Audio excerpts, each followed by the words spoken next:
Hello and welcome back to a special little video. As you are hopefully aware, in recent days we celebrated a big milestone for Archaeosoup, 10 years of Archaeosoup in fact, and we began a year of celebration, a jubilee of sorts, celebrating in various ways Archaeosoup's existence and hopefully its continued existence into the future.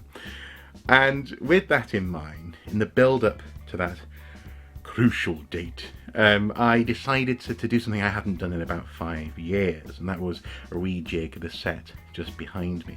You see, when we moved into this most recent Archaeosoup Towers, and by far my favourite office that I've worked in so far, I set up the set behind me and I was very happy with it.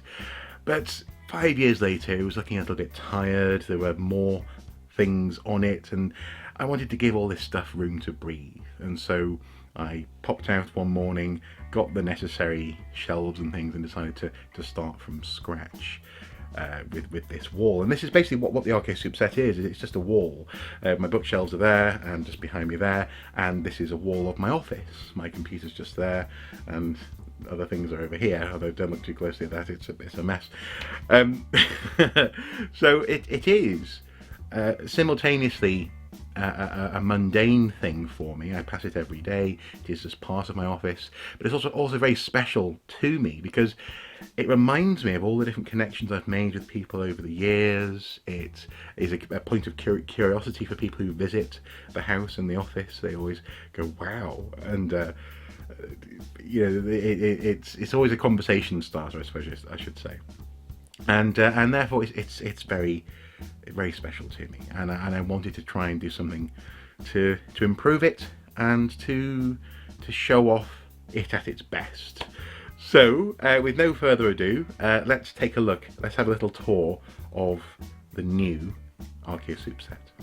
So where to begin with such a cacophony of stuff?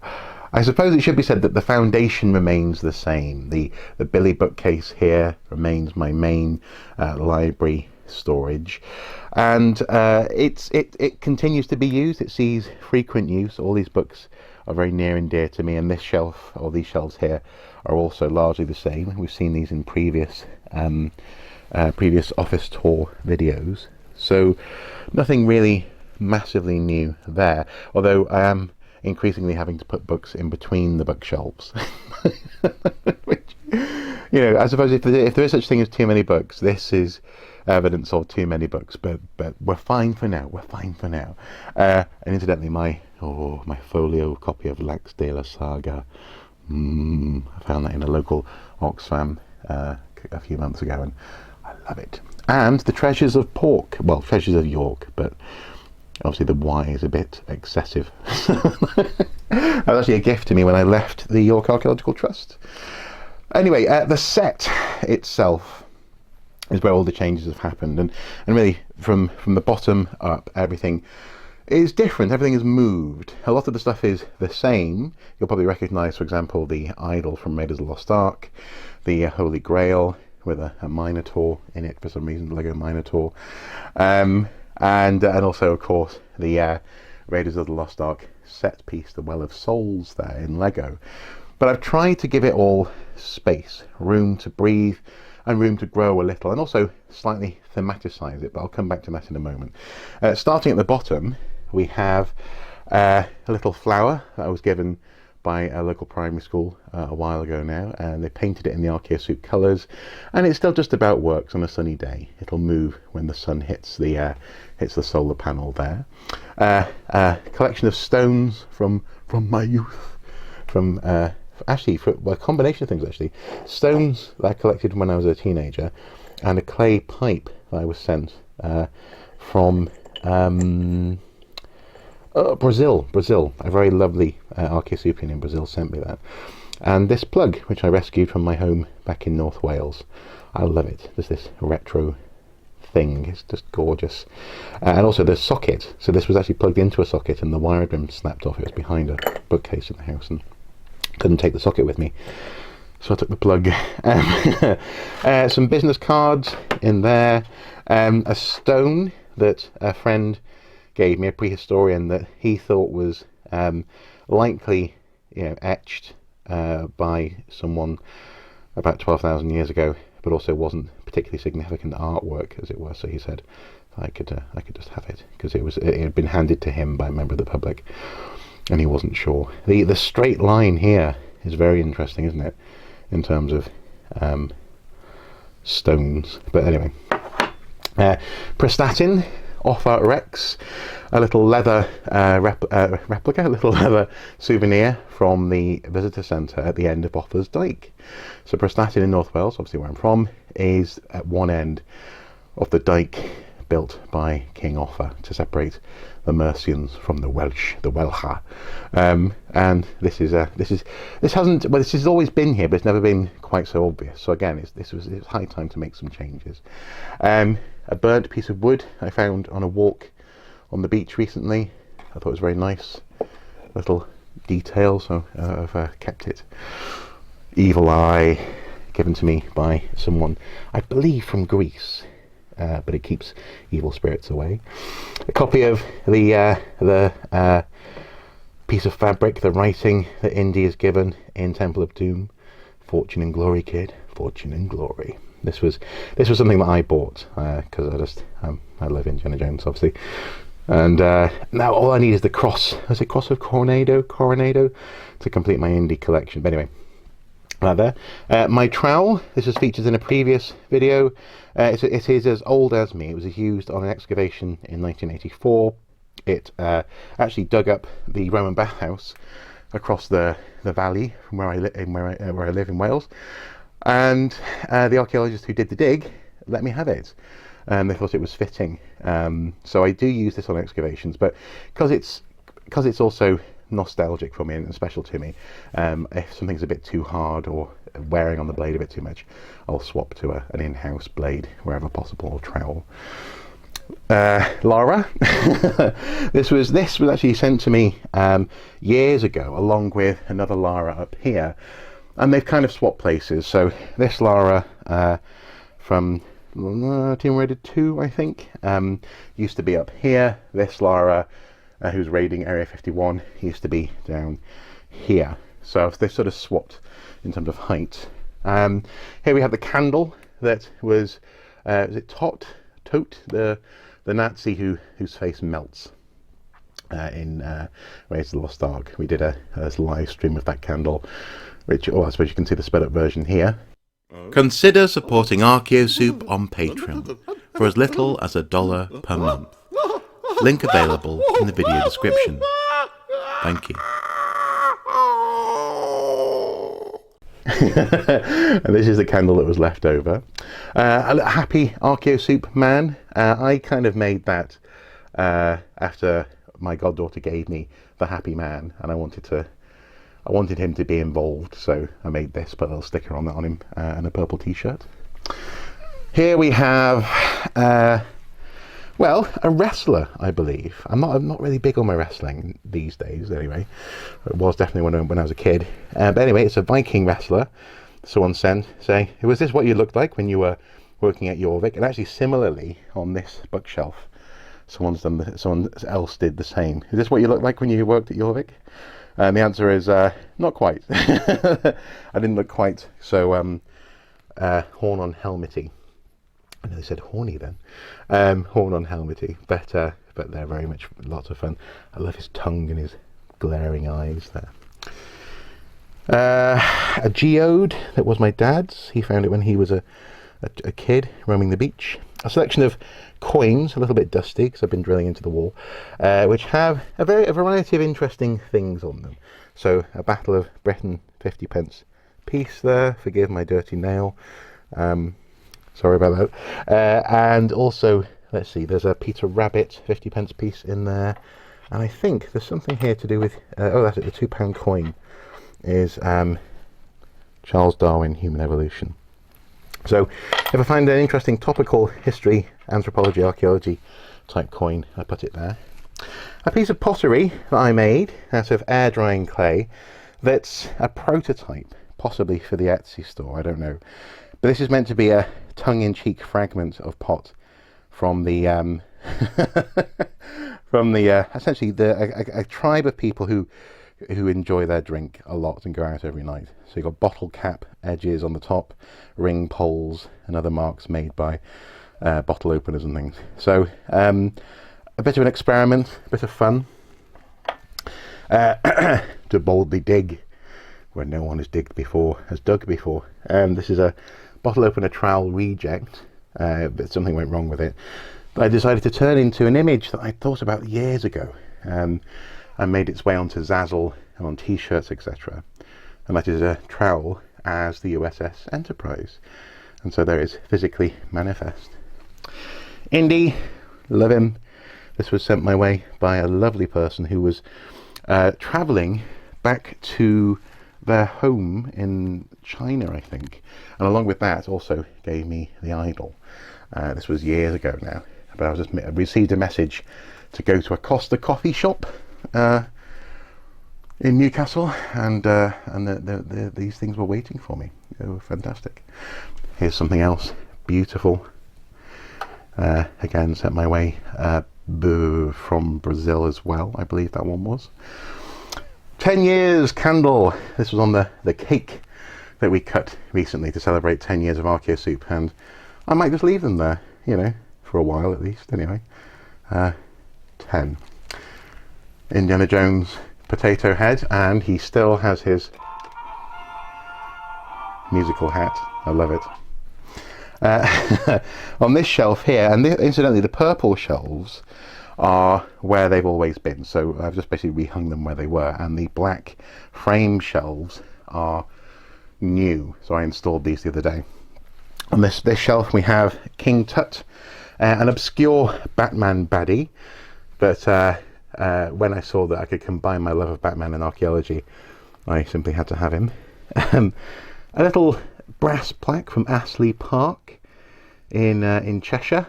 Astley as a name isn't actually where my surname comes from, as you can see on my degree there. Mark Robert Astles was my maiden name before I was married to Mrs. Soup. But my dad loved the loose connection with Astles, so Astley, and it's actually I think it's a racing place in Cheshire, where they also hold things like traction engine rallies. So there it is. The Lego laboratory. Very much enjoyed making that. The video is available on this YouTube channel if you want to check it out. And also the link to the wonderful person who makes these and sells them on Etsy. We don't do dinosaurs.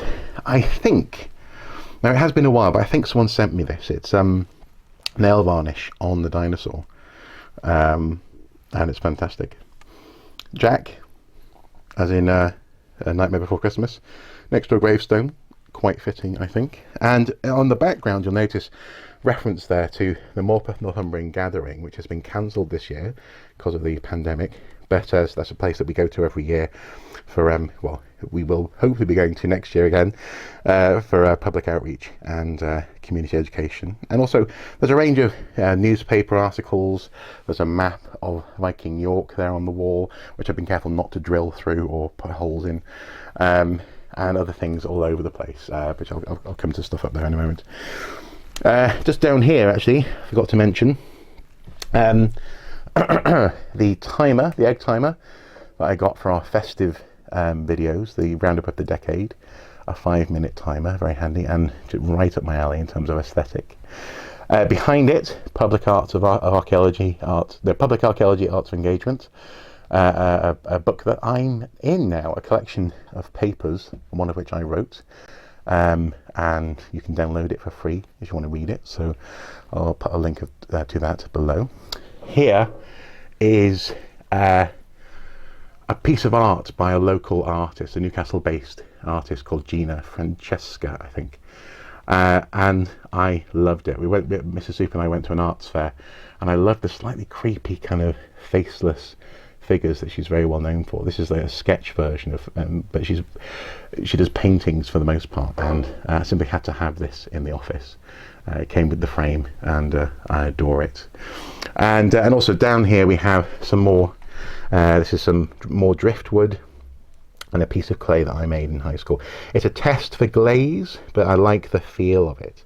something almost prehistoric about how it feels in the hand, you know, as a piece of portable art. So we've looked at that. Here we have the Takar dagger from Far Cry Primal. I've always wondered about the utility of having a handle made out of a jawbone. But actually, it feels quite good in the hand. I'm still not sure I'd actually want to have resistance, want to actually be using it to stab or to skin something. But it's a little thing that I very much treasure. Someone sent that to me, I believe, from Australia, and now it's there on the shelf, and I love it. A little Indiana Jones Raiders of the Lost Ark Last Crusade diorama there with the knight he chose poorly, and Cthulhu Fatang. I am a fan of the Call of Cthulhu, and well, actually, as last Halloween we read the Nameless City, a H.P. Lovecraft archaeological story, and this guy has the remnants of Halloween webbing on him. I just liked the look of it, so I kept it on there. So Cthulhu, and next to him, quite fittingly, is a mysterious little fossil that was found by my dad on a beach when he was a kid. So the fossil and the geode down there were both my dad's, but I figured these two went together quite nicely. Red lightsaber trowel. I made a blue lightsaber trowel for a friend. She has that now, and I have this red one. It's an experiment. Ultimately, though, very, very costly to make. This toy cost too much to make it practical in terms of, again, for example, selling on Etsy. Plus, as well, Star Wars, Disney will strike you down if you try to monetize this sort of stuff. So it's a nice little experiment that I did. A red lightsaber trowel. Up here we've already looked at the Lego model, but we have there the Patreon logo that I made for the Patreon introduction to videos, which obviously I try to make them as interesting as possible, as varied as possible. So this guy was a bit of fun, bit of pot washing at the beginning of those videos. Well, actually, well, this is what it looks like. Consider supporting Archaeosoup on Patreon for as little as $1 per month. Link available in the video description. Thank you. And in front of it is a piece of tile from this house that we found behind a cupboard when we were modifying a bedroom. So I figured that was nice to keep. Telescope. I nearly said telescopic telescope then. Telescope, prized possession of mine. I like it. It's not the most amazing telescope, but it was a present from my mum. I made this guy here, one of the, was it the Sankara? Not the Sankara. Is it the Sankara stones? One of the stones from Temple of Doom. It's not perfect. I think I'd like to have a go at making a resin one that maybe light could pass through, but as it is, that's painted somewhat to look like one of those stones. A little angel a friend of mine gave me. I like the pearlescent look of it. And, you know, I welcome well wishes, thoughts and prayers from anyone, you know, no matter their belief or background. What can go wrong? I love this little guy. Lara from the more recent Lara Croft Tomb Raider games. Pop figure. This was sent my way from, I think, America. It's terrible. I really should have got into the habit of putting names, you know, little labels next to these things. But then the thing is, I get really embarrassed when people send me things. So I don't really want, I don't know. But I love it. So whoever sent it me, thank you. In the background there, Skull beer promotional thing, sort of beer mat with two holes. I don't really want to reach in there because I'm holding a camera and everything will fall out of the shelf. But there's two holes in the bottom where you can sort of walk her along, like Helga the Viking holding a Skål beer, and a slightly dodgy shaped shield there, I think, for a Viking. But then again, she's got holes on the helmets. What sort of accuracy are we trying to hold this to in the first place? Up here we have a range of bits and bobs, some of which have been given to me by friends. Someone who travelled to the Middle East got this for me, an olive wood cross, quite a nice little memento of their travels. Renfrew and Barn, Another experimental piece for Etsy, actually these are on the Etsy store, or an element of this, is to do with fragmentation. You know, so if you have a friend, you can have two pieces that go together in the same way that the prehistoric theory of fragmentation works. So commemorating feasts and friendship through broken things that come together, much like those heart lockets you see, you know, in Argos, etc. Skyrim Archaeological Survey patch. This is actually the prototype. This is not the final design. The font now is different on the patches, but that was the prototype. Liv has a prototype and a a final design. Sorry about that. A final design. She's lucky enough to have both of those. I haven't kept the final design for myself yet, but the prototype is just there. Let's go across here to this shelf, where I've decided to place things that reflect collaboration. So the T for TO, Tyneside Outdoors mug there, that's the BMX Archaeology project I've been working on lately. Richard III was a visit that I made to Leicester University, and someone gave me that. Daft as a Brush, a local charity that helps cancer patients get to their appointments, so someone that we work with and support.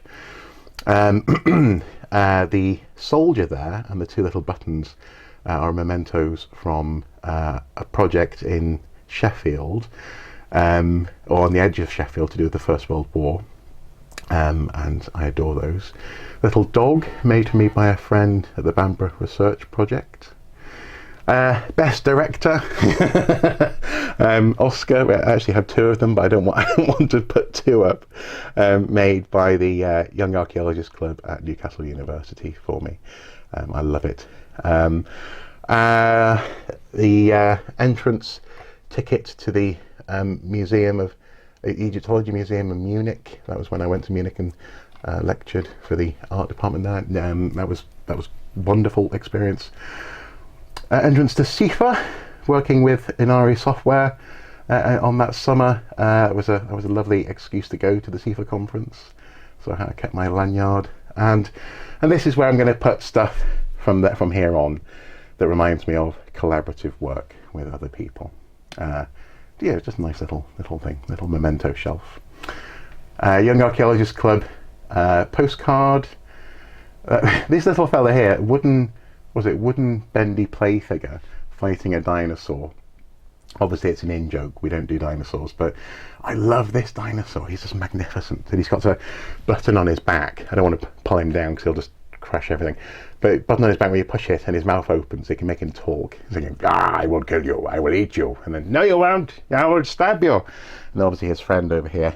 I love them. I spotted these two in a pound shop here in the northeast of England, and they're just such specific ideas about prehistory, and especially, I suppose, the Paleolithic. You know, wearing fur, a bit Flintstones, but he has got sleeves, for example. Yeah, it's a combination of good and weird details, and I love them. This I've had for years now. This was on my very first Archaeosoup set back in the flat 10 years ago now. Stone Age figure. This actually probably was the first thing that anyone ever sent me, actually. Again, a really weird mishmash of Paleolithic ideas. Wearing mammoth feet, I guess, having shrunk them down presumably to fit this chap. Mammoth mask, spear and club as well. Fascinating. What are they called? The rude bears. The bad taste bear. That's it. Mummy version. The amulet of, is it Amun-Ra? The thing, Raiders of the Lost Ark, you'll recognise it. That's also part of my Indiana Jones collection. We have Lara at Area 51, we already looked at. 3 key Lego figures, including Celtic Lego Batman. This was given to me by a friend here in Walltown, and I love it. Iron Age Lego Batman. And back there, some art done by the wonderful Ellie Winter for the Lindisfarne Gospels video, and it took me years to actually use it, so thank you, Ellie. And here it is on the set. I love it. And that's more or less it. I'm starting to lose my voice now. But the set has, I think, changed for the better. It's given room for things to breathe. Oh, also, sorry, there, I should say, that's a copy or photocopy of the interview I did for British Archaeology magazine, and that's the copy there. So that's what that is. Just in case someone saw that, well, what's that? That's what that is. I also, actually, this is weird. I'm looking at that window through that window on the camera. Anyway, I really should leave it there. My my throat is a bit sore. It's only a seasonal cough. Don't worry, it's not COVID-19, not yet anyway. But that's the Archaeosoup set. I'm really happy with this new layout. It just gives everything a bit of room to breathe. I say there are a couple of in-jokes there with the dinosaur, etc. And don't worry, the bang head here sign still exists. It's just over there. In fact, I should do an office tour at some point. Things have changed quite a lot in the office in recent years and months. And maybe for a start, this screen is now attached to the wall there, which makes setting up for the watching brief so much easier. And I've attached my webcam to the screen, which is very handy. But that's a whole other video. Yeah, I like that there's room for these things to live on their own a little bit. There's a bit more room to add as well to this set in coming years, and I love it. Oh, one thing I didn't mention. Look over there. Sorry, to zoom in. The two minions, like a prehistoric minion and a medieval peasant minion. They were finds at a local pound shop as well, believe it or not, £1 each, and I love them. Simply had to have them. And I should show what this is, just in case you're a bit worried. This is another piece of high school art. Actually, it's a figurative thing made by a friend. Actually, she was a very good friend of mine in high school. And she didn't like this at all, but I really liked it. And this was before I was studying prehistory or anything like that. But since then, obviously, it's taken on other meanings along the lines of, for example, Venus figurines. It's a bit Anthony Gormley as well. So that's why I have this. I've always had this, ever since high school, and I love it. So that's what that was. It wasn't. It looked a bit phallic, didn't it? And also a compass, a very lovely compass. That my mum gave me years and years ago, but it's a bit dusty, so I won't crack that out just yet. Right, I've waffled on enough. Back to you, Mark. So there we have it, the Archaeosoup set as is, brand spanking new. And thank you so much to everyone who has contributed to this thing over the years. It truly is an eclectic collection of stuff, and I love it. I absolutely love it. And frankly, I'm really fortunate to be able to have this sort of space in my life. If I was working in a conventional office, or if I was renting office space, for example, I don't think I'd be able to gum it up with stuff quite as effectively as I can here. So this really also marks 5 years of being in a wonderful, perfect little space. It's only about, say, 3 meters by 3 meters square. It's quite a tall room, but it's my little haven, my little box from whence I can work, and I love it. Thank you again for watching over the past 10 years and for supporting me in myriad ways. It's been a genuine pleasure and honour. As ever, guys, until next time, do take care, especially at the moment with viral things around and about. Love you all. Bye.